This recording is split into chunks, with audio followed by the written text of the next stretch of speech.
മോട്ടിവേഷനുമായിട്ടാണ് വന്നിട്ടുള്ളത്. ശ്രദ്ധിച്ചോളുക. കാരണം നമ്മളെപ്പോഴും സന്തോഷത്തോടെ ഇരിക്കണം അല്ലേ, നല്ല ഹാപ്പിനെസ് ആയിട്ടിരിക്കണം. കാരണം എന്ന് വെച്ചാൽ എന്തെന്നറിയോ, നമുക്ക് സങ്കടങ്ങൾ മാത്രമാണ് ജീവിതത്തിൽ തരികയാണെന്നുണ്ടെങ്കിൽ കുറച്ച് കഴിയുമ്പോൾ നമുക്ക് സന്തോഷം തരും. കാരണം വെച്ചാൽ ഒരു ഒഴുക്ക് പോലെയാണല്ലേ ജീവിതം. ഒരു കുന്ന്, ഒരു കുഴി, പിന്നെ ഒരു കുന്ന്, പിന്നെ ഒരു കുഴി. കാരണം തുടർച്ചയായിട്ടൊരു കുന്നിലോട്ട് കയറാനും പറ്റില്ല, തുടർച്ചയായിട്ടൊരു കുഴിയിലോട്ട് ഇരിക്കാനും പറ്റില്ല. നമ്മളെല്ലാവരുടെ ജീവിതങ്ങൾ എടുത്തിരുന്നാലും അങ്ങനെയല്ലേ. നമ്മൾ കുറേ കഷ്ടപ്പെട്ടാൽ കുറച്ച് കഴിയുമ്പോൾ നമുക്കൊരു സന്തോഷം കിട്ടും. കുറേ കഴിയുമ്പോഴത്തേക്ക് വീണ്ടും ഒരു താഴ്ചയിലോട്ട് പോകും. എന്നാൽ ഈ താഴ്ചയും ഈ ഉയർച്ചയുമാണ് നമ്മുടെ ജീവിതത്തിലെ വിജയലക്ഷ്യം എന്ന് പറയുന്നത്. കാരണം ഈ താഴ്ചയും നമ്മൾ സന്തോഷിക്കണം, ഈ ഉയർച്ചയിലും നമ്മൾ സന്തോഷിക്കണം. ഇത് രണ്ടും ആവുമ്പോഴത്തേക്ക് നല്ലൊരു ഹാപ്പി ലൈഫ് ആവുള്ളൂ അല്ലേ. അല്ലാതെ ഒന്ന് നഷ്ടപ്പെട്ട് കഴിയുമ്പോഴത്തേക്ക് അയ്യോ നഷ്ടപ്പെട്ടു പോയി, അല്ലെങ്കിൽ അത് തിരിച്ചെടുക്കാൻ പറ്റില്ല, അത് നഷ്ടപ്പെട്ടു പോയി എന്നോർത്ത് നമ്മൾ കരഞ്ഞ് സങ്കടപ്പെട്ട് അതിൻ്റെ പുറകേ നമ്മുടെ ജീവിതം അങ്ങ് കളഞ്ഞാൽ തൊലഞ്ഞത് തന്നെ. നിങ്ങൾ ഓർക്കുന്നുണ്ടോ? എല്ലാവരും പറയുന്ന ഒരു വാക്കുണ്ട്, നമുക്ക് ഇനിയും ഒരു ജന്മമുണ്ട് എന്ന്. എന്നാൽ നിങ്ങൾക്കത് ഉൾക്കൊള്ളാൻ പറ്റുന്നുണ്ടോ? എനിക്ക് ഉൾക്കൊള്ളാൻ പറ്റുന്നില്ല. കാരണം ഇനിയൊരു ജന്മം, അങ്ങനെ ഒരു ജന്മം ഉണ്ടായിട്ട് വേണ്ടേ നമ്മൾ. ഇനിയൊരു ജന്മം ഉണ്ടാവും, അന്ന് നമുക്ക് സന്തോഷിക്കാമെന്ന് പറഞ്ഞിരുന്നാൽ ചിലപ്പം ഇനിയൊരു ജന്മം ഉണ്ടായില്ലെങ്കിലോ? അപ്പം നമ്മളെ ജന്മം പാഴായി പോകൂലേ. അതുകൊണ്ട് ഓർക്കുക, നമുക്ക് കിട്ടുന്ന ജീവിതത്തെ സന്തോഷത്തോടെ മുന്നോട്ട് കൊണ്ടുപോവുക. നമുക്ക് സന്തോഷം കിട്ടുവാൻ എന്താണ് മാർഗമോ അത് നമ്മൾ സ്വീകരിക്കുക. കാരണം വെച്ചാൽ ആരെയും ദ്രോഹിക്കാതെ, പിടിച്ചു പറിക്കാതെ, അല്ലെങ്കിൽ മോഷ്ടിക്കാതെ, അങ്ങനെയൊന്നുമല്ല.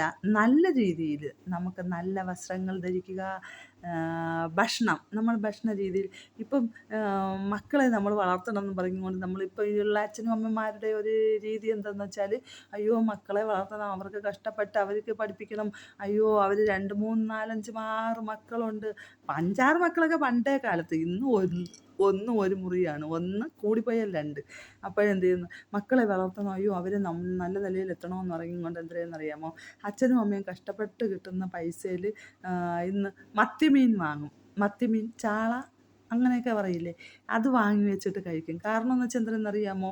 അവർക്ക് കരിമീനും പിന്നെ എന്തോന്ന് കരിമീനും നെയ്മീനും ഒക്കെ വെച്ച് കഴിക്കാനൊരു അവസരം കിട്ടിയാൽ പോലും അവർ കഴിക്കില്ല. കാരണം അത് മിച്ചം പിടിച്ച് വെച്ച് മക്കൾക്ക് എന്ന് പറഞ്ഞ് മാറ്റി വയ്ക്കുന്ന ഒരു സമ്പ്രദായം ഇന്ന് ലോകത്തെല്ലായിടത്തും ഉണ്ട് അല്ലേ, എല്ലാ അച്ഛനും അമ്മമാരിലും ഉണ്ട്.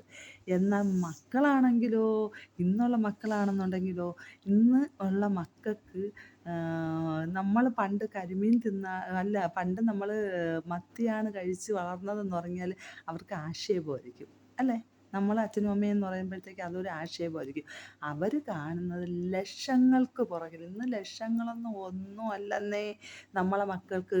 കാരണം എന്ന് വെച്ചാൽ നമ്മളെ മക്കളെന്ന് വിചാരിക്കുന്നത്, കാരണം ബുള്ളറ്റ്, ഏറ്റവും വലിയ വില കൂടിയ പുതിയ ബുള്ളറ്റ്, ഇന്ന് എൻ്റെ മകനായിരുന്നാലും ശരിയാണ്, പുതിയൊരു ബുള്ളറ്റ് ഇറങ്ങിയാൽ ഉടനെ ആലോചിക്കും, എനിക്ക് ആ ബുള്ളറ്റ് വാങ്ങിയാൽ എന്ത്, അല്ലെങ്കിൽ അടുത്ത് പുതിയതായിട്ടൊരു കാർ ഇറങ്ങിയാൽ വിചാരിക്കും, അയ്യോ ആ കാർ വാങ്ങിയാൽ എന്ത്.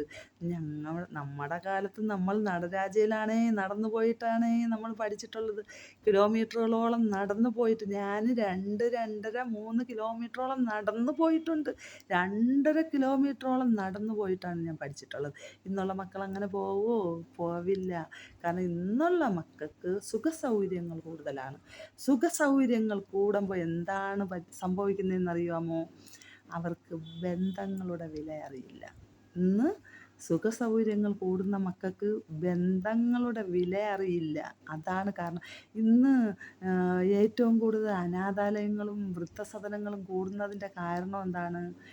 പഴയ തലമുറയിൽ അങ്ങനെ അനാഥാലയങ്ങളും വൃദ്ധസദനങ്ങളും ഒക്കെ നമ്മൾ കേൾവിയേ ഉള്ളൂ. പക്ഷേ ഇന്നത്തെ തലമുറ, ഇന്ന് നിങ്ങൾ സൂക്ഷിക്കുക. കാരണം ഇന്ന് ഓരോ അച്ഛനമ്മമാരും സൂക്ഷിക്കുക. കാരണം വൃദ്ധസദനങ്ങളുടെ എണ്ണം കൂടുന്നുണ്ട് അല്ലേ. ഇന്ന് വൃദ്ധസദനങ്ങളുടെയും അനാഥാലയങ്ങളുടെയും എണ്ണങ്ങൾ കൂടുന്നുണ്ട്. കാരണം എന്താണ്? സുഖസൗകര്യങ്ങൾ ഇന്ന് ഇന്നുള്ള മക്കളായിരുന്നാലും ഇന്നുള്ള ജനറേഷൻ എന്ന് പറയുന്നത് സുഖ സൗകര്യങ്ങൾക്ക് പുറകെയാണ്. അവരുടെ ചിന്ത എന്തെന്നറിയോ? അവർക്ക് സുഖമായിട്ട് കിടന്ന് ഉറങ്ങണം. ഇന്നുള്ള മക്കൾ ഇന്ന് ഉറക്കത്തിന്, എൻ്റെ മോൻ ഉൾപ്പെടെ പറയുന്നത്, ഉറക്കത്തിന് ഒട്ടും പുറകില്ല. കാരണം ഇന്ന് 8, 7, 8, 9 മണിക്കൂർ അവർ സുഖമായിട്ട് കിടന്ന് ഉറങ്ങി എഴുച്ച് വരെയാണ്. പണ്ടേ ഉള്ള കാലത്തിലെ, പണ്ട് നമ്മുടെ കാലത്തിൽ ഓർമ്മയുണ്ടോ? നമ്മൾ 4, 4:30 കഴിയുമ്പോൾ നമ്മളെ എഴുന്നേൽപ്പിക്കും. നമ്മുടെ അച്ഛനും അമ്മയല്ല, നമ്മുടെ അച്ഛനും അമ്മയും എഴുന്നേൽപ്പിക്കും, അല്ലെങ്കിൽ മുത്തശ്ശനും മുത്തശ്ശിയും ഒക്കെ ഉണ്ടായിരിക്കും.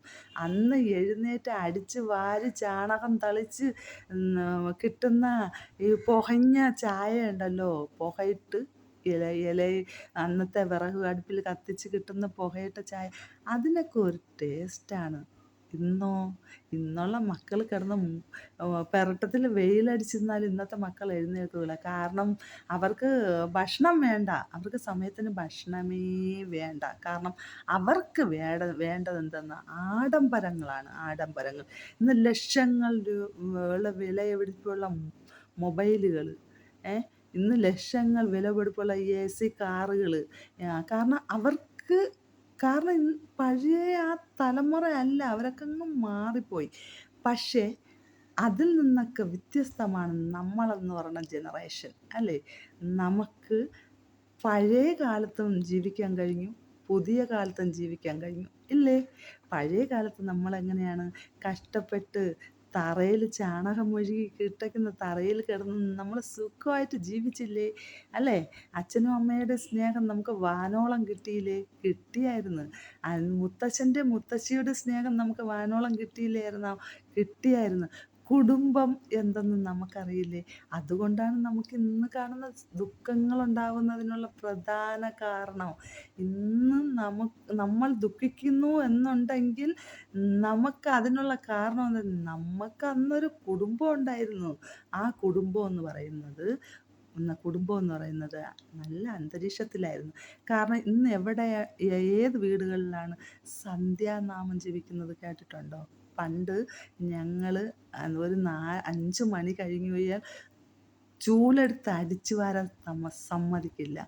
നമ്മൾ കിണറുകളിൽ നിന്ന് വെള്ളം എടുക്കാൻ സമ്മതിക്കുമോ 5 മണി കഴിഞ്ഞ് കഴിഞ്ഞാൽ? ഇല്ല, എടുക്കാൻ സമ്മതിക്കില്ല, അല്ലേ? എന്തിന്? നമ്മൾ മാസമുറ ഉള്ളപ്പോൾ നമുക്ക് 7 ദിവസം നമുക്ക് അടുക്കളയിലാണ് നമുക്ക് കിടക്കാനുള്ളത്. കാരണം അങ്ങനെ ആ കാലഘട്ടത്തിലേക്ക് പോകണമെന്നല്ല, അന്ന് അങ്ങനെ ഒരു കാലഘട്ടം ഉണ്ടായിരുന്നത് കൊണ്ട് നമുക്ക് ഇന്നുള്ള ജനറേഷൻസ് കിട്ടുന്ന ചെറിയ ചെറിയ തിരിച്ചടികൾക്ക് നമ്മുടെ മനസ്സ് ഒരുപാട് വേദനിക്കും, അല്ലേ? ഒരുപാട് വേദനിക്കില്ലേ? ഒരുപാട് വേദനിക്കും. അതേസമയം നമുക്ക് ഈ കാലഘട്ടത്തിലും ജീവിക്കാൻ കഴിഞ്ഞു, പഴയ കാലഘട്ടത്തിലും ജീവിക്കാൻ കഴിഞ്ഞു, പുതിയ കാലഘട്ടത്തിലും ജീവിക്കാൻ കഴിഞ്ഞു. അന്ന് നമ്മൾ നെല്ലിക്ക ചവച്ചരച്ചിട്ട് വെള്ളം കുടിക്കും. എന്ത് നല്ല രസമാണെന്നറിയോ? അത് കഴിഞ്ഞ് മാങ്ങ ഉപ്പ് തൊട്ടിട്ട് നമ്മൾ മാങ്ങ കഴിക്കില്ലായിരുന്നോ?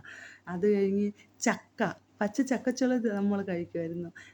ചീനി അരിഞ്ഞിടുമ്പോഴത്തേക്ക് അതിൽ നിന്ന് ഒരു കഷ്ണം എടുത്തിട്ട് ഞങ്ങൾ വായ്ക്കകത്തിട്ട് കഴിക്കും. ഇന്നുള്ള മക്കൾക്ക് മാങ്ങ കാണുമ്പോൾ അലർജിയാണ്. സത്യം പറഞ്ഞാൽ ഞങ്ങൾക്ക് അതിശയം തോന്നിയിട്ടുണ്ട്. കാരണം മാങ്ങാപ്പഴം നല്ല മാങ്ങ വാങ്ങിക്കൊണ്ടുവന്ന്, പഴുത്ത മാങ്ങ കൊണ്ടുവന്ന് വെച്ചാൽ തിരിഞ്ഞു നോക്കൂല. പേരയ്ക്ക കണ്ട ഇഷ്ടമില്ലാത്ത ആരാണ്? ഇന്നത്തെ മക്കൾക്ക് അതൊന്നും വേണ്ടെന്നേ.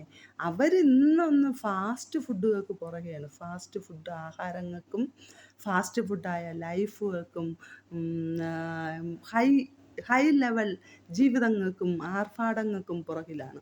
അതുകൊണ്ടാണ് ഇന്നത്തെ ജനറേഷൻഷിപ്പിലുള്ള കുഞ്ഞുങ്ങൾക്ക് ബന്ധങ്ങളുടെ വില അറിയാത്തത്. അറിയാമോ? എന്താണ് അമ്മ എന്ന് പറയുന്നത് ഇന്ന് വിലയല്ല. കാരണം എന്ന് വെച്ചാൽ, അമ്മ എന്ന് പറയുന്നത് നിങ്ങൾക്ക് അമ്മയാണോ? നിങ്ങൾക്ക് ഞങ്ങളെ വളർത്തിവിടാനുള്ള ഇത് നിങ്ങൾക്കുണ്ട്. കാരണം നിങ്ങൾക്ക് അതിനുള്ള ഇത് നിങ്ങൾക്ക് ഈശ്വരൻ തന്നിട്ടുണ്ട്. കാരണം നിങ്ങൾ പ്രസവിച്ചിട്ടുണ്ടെന്ന് നിങ്ങൾ വളർത്തണം എന്നാണ് ഇന്നുള്ള മക്കൾ പറയുന്നത്. മനസ്സിലായോ? ഇന്നുള്ള മക്കൾക്ക് വേണ്ടിയിട്ട് നമ്മുടെ കാലത്ത് നമ്മളെല്ലാം ഉണ്ടാക്കി വെച്ചിട്ടുണ്ട്. വസ്തുവായിരുന്നാലും വീടായിരുന്നാലും എല്ലാം ഞങ്ങൾ നമ്മുടെ മക്കൾക്ക് ഉണ്ടാക്കി കൊടുക്കുകയാണ് ചെയ്യുന്നത്. പക്ഷേ നിങ്ങളൊന്ന് ഓർക്കുക, നാളെ നിങ്ങൾക്ക് മുന്നിലൊരു പുതിയ പുതിയ യുഗത്തിലുള്ള കുഞ്ഞുങ്ങളുണ്ടാവും. അവർ നിങ്ങളെക്കാട്ടി പുതിയ ജനറേഷനിലുള്ള കുഞ്ഞുങ്ങൾ നിങ്ങളുടെ മുന്നിൽ വന്ന് ചോദിക്കും, അമ്മ എന്തുണ്ടാക്കി, അമ്മ ഞങ്ങൾക്ക് എന്തുണ്ടാക്കി. നിങ്ങൾക്ക് ഉത്തരമുണ്ടോ? നിങ്ങൾ കഷ്ടപ്പെട്ട് പഠിച്ച് കഷ്ടപ്പെട്ട് ഒരു ജോലി വാങ്ങി നിങ്ങൾക്ക് എന്തെങ്കിലും നേടാൻ പറ്റിയിട്ടുണ്ടോ? എവിടെ നേടാൻ പറ്റിയിട്ടുണ്ട്? നിങ്ങൾക്കൊന്നും നേടാൻ പറ്റിയിട്ടില്ല. നിങ്ങൾ കഷ്ടപ്പെട്ട് നിങ്ങൾ നേടിയെടുക്കണം. അതാണ് ഇന്നത്തെ പുതിയ തലമുറയോട് എനിക്ക് പറയാനുള്ളത്. നിങ്ങൾ കഷ്ടപ്പെട്ട്, നിങ്ങൾ പഠിച്ച് കഷ്ടപ്പെട്ട് നിങ്ങൾ ജോലി വാങ്ങിക്കണം.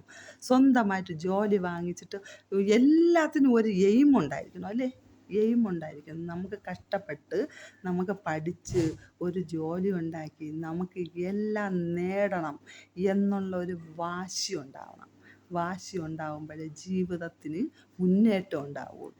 ആ മുന്നേറ്റം ഉണ്ടാവുമ്പോഴേ നമ്മുടെ ജീവിതം ഒരു സന്തോഷപരമായിട്ടുള്ള ഒരു ജീവിതം ആവുള്ളൂ, അല്ലേ? ഒരാളൊരു ഗിഫ്റ്റ് കൊണ്ടുവരികയാണ്. കാരണം എന്ന് വെച്ചാൽ എൻ്റെ അനുഭവമാണ്. കാരണം എനിക്ക് വാച്ചെന്ന് ഭയങ്കര ഇഷ്ടമാണ്. പണ്ട് ജോലിക്കൊക്കെ ഇരിക്കുമ്പോഴത്തേക്ക് സ്ഥിരമായിട്ട് നമ്മൾ വില്ലേജ് ഓഫീസിലൊക്കെ നമ്മളങ്ങനെ പോകുമ്പോഴത്തേക്കും ഒക്കെ നമ്മൾ സ്ഥിരം വാച്ച്, കളർ വാച്ച് കിട്ടുമല്ലോ, ഡ്രസ്സിന് മാച്ചായിട്ടുള്ള വാച്ച് ഭയങ്കര ക്രൈസായിരുന്ന സമയത്ത്. അപ്പോൾ ആരെങ്കിലും ഒരു വാച്ച് വാങ്ങി തരുമ്പോഴത്തേക്കും നമ്മൾ ആ വാച്ച് ഇങ്ങനെ ചേട്ടനൊക്കെ വാങ്ങിത്തരും, എൻ്റെ സഹോദരനൊക്കെ എനിക്ക് വാങ്ങിത്തരുമ്പോഴത്തേക്ക് എന്തെന്നറിയാമോ, ആ വാച്ച് കുറച്ച് ദിവസം എൻ്റെ കയ്യിൽ കിടക്കുമായിരിക്കും. കുറേ ദിവസം കഴിയുമ്പോഴത്തേക്ക് അതിൻ്റെ ഓരോ ഭാഗങ്ങളായിട്ട് ഇളകിപ്പോവും. കാരണം എന്താണെന്ന് വെച്ചാൽ അറിയോ, ഒരാൾ ഗിഫ്റ്റായിട്ട് നമുക്കൊരു സാധനം തന്നാൽ നമുക്കതിന് മൂല്യം കാണില്ല, അല്ലേ? ഒരാളൊരു സമ്മാനം നമുക്ക് തന്നാൽ അതിന് നമുക്ക് വാല്യൂ ഉണ്ടായിരിക്കില്ല. പക്ഷേ അതിന് ശേഷം ഞാൻ ജോലി ചെയ്ത് കഷ്ടപ്പെട്ട് ഓരോ സാധനങ്ങൾ വാങ്ങുമ്പം ആ സാധനത്തിന് ഞാനൊരു വില കണ്ടുവച്ചിട്ടുണ്ട്. കാരണം അയ്യോ അത് തറയിൽ വീഴുമോ, അത് മേശയുടെ പുറത്ത് വെച്ച് തറയിലേക്ക് പോവുമോ, അല്ലെങ്കിൽ അതിൽ അത് ഓടുന്നുണ്ടോ എന്നൊക്കെയുള്ള ചിന്തകൾ നമുക്കുണ്ടാകും. അതിലൊരു അഴുക്ക് പറ്റിയാൽ നമ്മൾ പെട്ടെന്ന് തുടച്ച് മാറ്റും, അല്ലേ? നമ്മളൊരു മൊബൈൽ തന്നെ വാങ്ങുകയാണെന്നുണ്ടെങ്കിൽ നമ്മൾ വാങ്ങുന്ന സാധനത്തിന് ഒരുപാട് വാല്യൂ കാണും അല്ലേ? അതുകൊണ്ട് നമ്മൾ ചെയ്യാനുള്ള ഒരേ ഒരു കാര്യം, എൻ്റെ മോൻ്റെ അടുത്തായിരുന്നാലും ഞാൻ പറയുന്ന കാര്യം, കാരണം എൻ്റെ മോനെ ആയിരുന്നാലും ഞാൻ ഇന്ന് അവർക്ക് പഠിക്കാനും അവരുടെ രീതികളും അവരുടെ കഷ്ടപ്പാടുകൾക്കും പുറകെ ഞങ്ങൾ ഓടി നടന്നത് കൊണ്ട് അവർക്ക് ആ കഷ്ടപ്പാട് എന്തെന്നുള്ളത് അറിയില്ല. പക്ഷേ നിങ്ങൾക്ക് മുന്നിൽ നിങ്ങൾക്ക് 2 കുഞ്ഞുങ്ങളുണ്ട്, അല്ലെങ്കിൽ നിങ്ങൾ 2 കുഞ്ഞുങ്ങളുണ്ടാകുമ്പോൾ നിങ്ങളൊരു ചോദ്യചിഹ്നമാവരുത്. നിങ്ങൾ അവർക്ക് മുന്നിൽ ഒരു ചോദ്യചിഹ്നമാവരുത്. അതുകൊണ്ട് നമ്മൾ എന്ത് ചെയ്യണം? പുതിയ ജനറേഷൻ എന്ത് ചെയ്യണം? കഷ്ടപ്പെട്ട് പഠിക്കുക, നന്നായി പഠിക്കുക. നമുക്ക് പഠിക്കാൻ കിട്ടുന്ന സമയങ്ങളൊന്നും പാഴാക്കി കളയരുത്. നന്നായി പഠിക്കുക, പഠിച്ച് ഒരു ജോലി വാങ്ങുക. അതിനൊരു എയിം വേണം. കാരണം നമ്മൾ ഇന്ന ജോലി വാങ്ങും, നമുക്ക് ഇന്ന ജോലി വേണം എന്നുള്ള ഒരു വാശി നമ്മളിൽ ഉണ്ടാവണം. ആ വാശി ഉണ്ടെങ്കിൽ നമ്മൾ എത്തിപ്പിടിക്കാൻ പറ്റാത്ത ഒന്നുമില്ല ഈ ഭൂമിയിൽ. നമുക്ക് എന്താണോ ആഗ്രഹം നമ്മൾ അത് നേടിയെടുക്കുമെന്ന് നമ്മൾ വിചാരിച്ചു കഴിഞ്ഞാൽ അത് എടുത്തിരിക്കും. അതാണ് നമ്മളുടെ വാശി, അതാണ് നമ്മളുടെ വിജയം, അതാണ് നമ്മുടെ ജീവിത ലക്ഷ്യം. എന്താ, ശരിയല്ലേ ഗൈസ്?